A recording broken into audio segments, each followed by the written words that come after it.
Why me? Let's do the hair. Heart beats fast, colors and promises, how to be brave.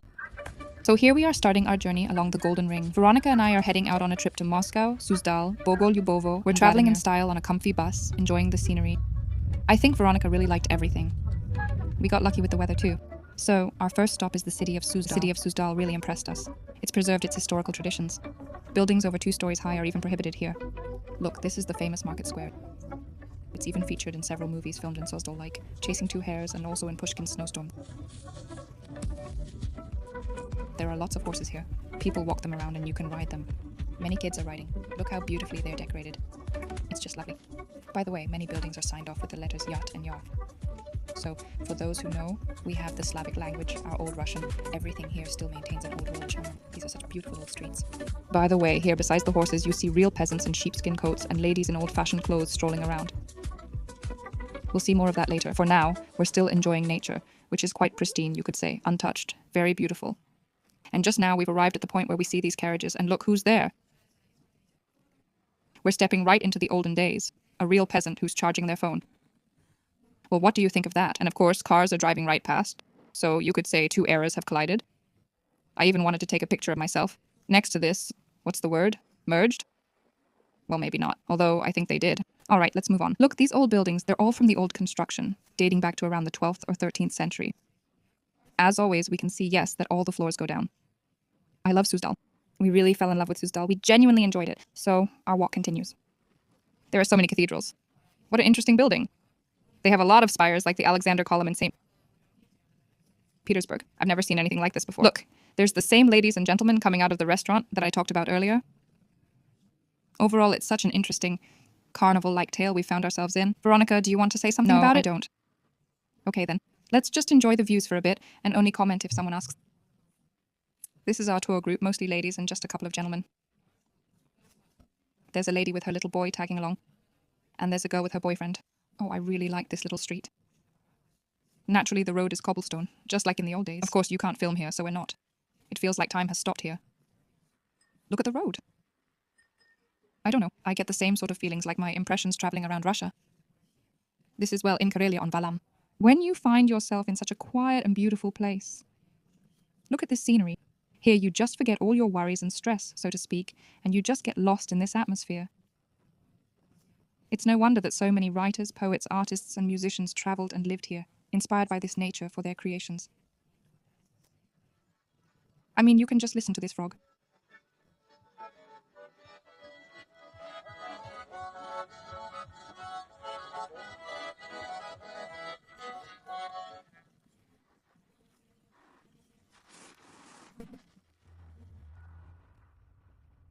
Dandelions are edible, proof. Yeah, but we're not taking any. Well, now that we've eaten dandelions, we've moved on.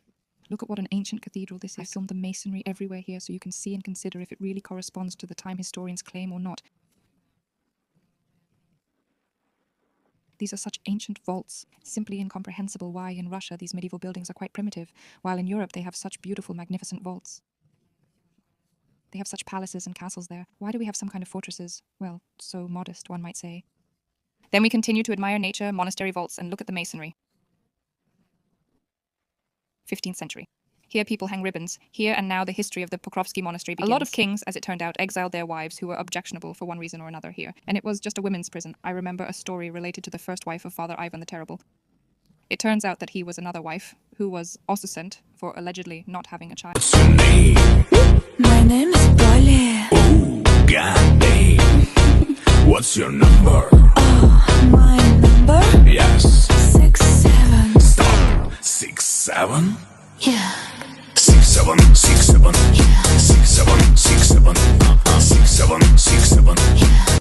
Then later from the monastery he got the news, after he had already married Helena of Kiev, that she actually had. Neither the Tsar himself nor his entourage were allowed inside. And well, then they said that the baby was supposedly dead. But when they did excavations in the monastery in the 20th century, it turned out that a child was buried next to his wife there. They dug up the grave, and it turned out there was a wooden doll dressed in clothes. Maybe the kid actually survived, and was just hidden so his relatives in Kiev wouldn't kill him. And there's talk, according to legend, of a figure like Robin Hood, and that's our Russian version. And maybe this was the child who was meant to be the Tsar instead of Ivan the Terrible. That's that. Now we're arriving at Bogolyubovo. This is Andrei Bogolyubov's temple. This is where he was killed. It's a very interesting building. Look at how small and narrow the windows are. Well, I don't know. It just all looks very strange. All right, okay, let's move on. Here we are at the famous Church of the Intercession of the Most Holy Theotokos. Nerl is what the river's called. It's such an ancient church. From a distance, it just looks like any small church, and there's no river Only flooding. When the river overflows, it's positioned so well that it never floods the temple. And it looks really beautiful when the river floods. But there's no flooding here now. Anyway, up close, it's just a very unusual church. It feels like it's way older than 1,000 years, like they say. Well, I don't know. They supposedly use Roman elements in the architecture.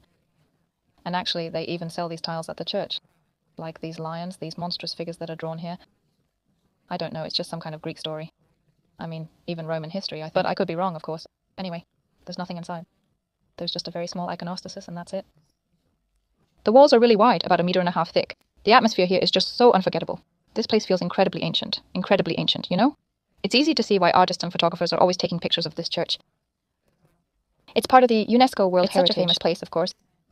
It's called the Church of the Intercession on the Nerl. I managed to take pictures of myself here from every angle. Veronika was getting tired and kept saying, "Mom, I'm done. I'm tired." We've definitely done a lot of walking here, probably around 30,000 steps. We were really lucky with the weather, warm and sunny. And when we got to the city of Vladimir, the weather took a turn for the worse. All right, Vladimir, let's move on. Oh, and by the way, there are so many flies buzzing around.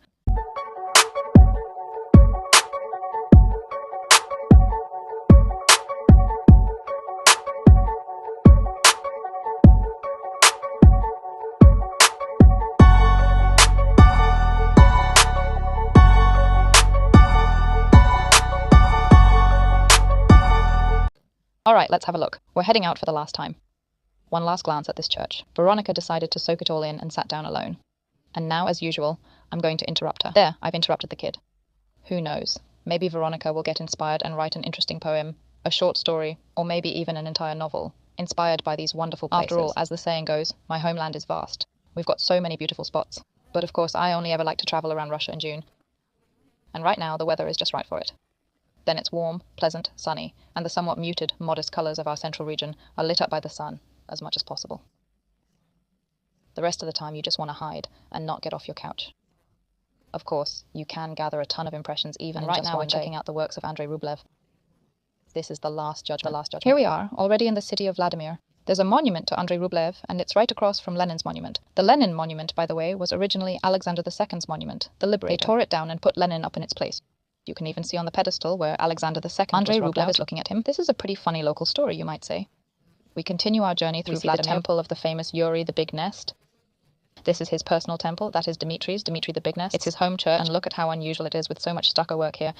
And once again, we see these ancient puzzling tiles, either from some unknown ancient era or simply inspired by ancient Roman culture. It's a bit puzzling, but really interesting. And as for its age, it's also claimed to be from the 12th century. And look, where the cross is, there's also a crescent moon. Historians haven't reached a definite conclusion about what exactly that is. How can this be? Maybe they weren't talking about the crescent moon, but the Tur symbol. Yes, it generally suggests some kind of pagan defeat with a cross on top. But here we can only speculate. The Vladimirskaya fortress is situated on such a high spot. That means when they built this fortress, they didn't really have to dig anything artificially. There are 4 major temples here, which serve as the main attractions of the city of Vladimir. Veronika is soaking in this era. Very interesting.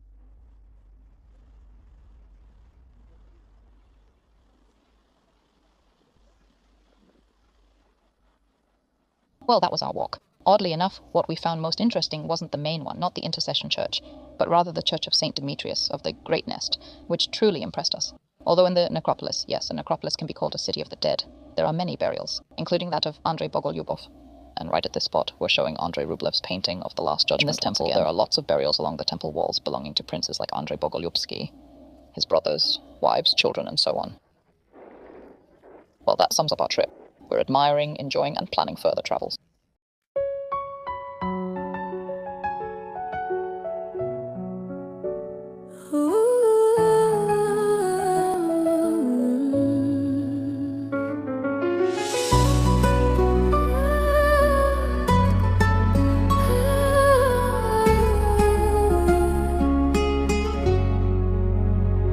chase the spotlight, the roar of the crowd.